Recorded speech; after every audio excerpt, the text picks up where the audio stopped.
'Twas the night after Christmas when under the house we heard something stirring, too big for a mouse. the stockings were flung on the floor all askew. Having long been pillaged of toys and treats anew. The young'uns were fighting o'er whose turn was next. While Katie complained about the fam over text. And Mama at her wit's end and my patience worn thin. Or just calculating when it was school time again.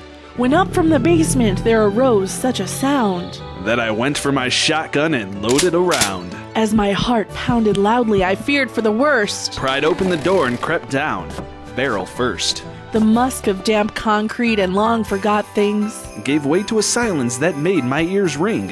when out of the shadows stepped a creature so vicious. I dropped my shotgun and then wet my britches. With a puddle still forming and fast getting cold. I puffed out my chest and tried to fake being bold. My knees were a-knocking, my voice sounded tame. But I demanded the intruder tell me his name. Now listen, I'm Krampus. I'm here for your offspring. They're horrid, they're awful, they'll screw up everything. To the top of the stairs, to the living room hall. I'll rid you of these parasites, I'll just take them all. As I stood there, mouth open, wondering just what to do. I heard from above a small ruckus, or two. Seems Jackie stole Johnny's brand new Christmas toy. For no other reason than to goad and annoy. And then came the whining, a slap, and a cry. I heard Mama's voice yelling, "You took his toy, why?" I stroked my chin whiskers and shuffled my feet. And took just a moment to study this beast.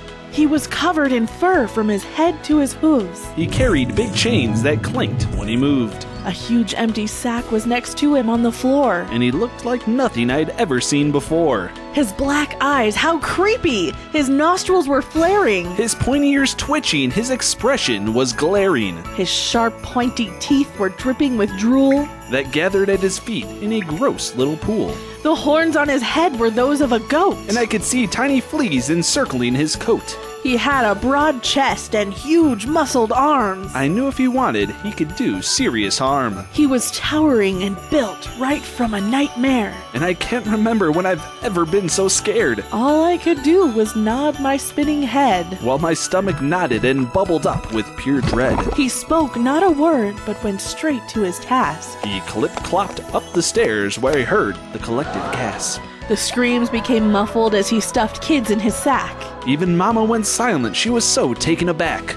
Now the house is so quiet since that one fateful night. Not one crying outburst, not one single fight. It's been 6 months now, and the police have found naught. But we're secretly hoping Krampus never gets caught.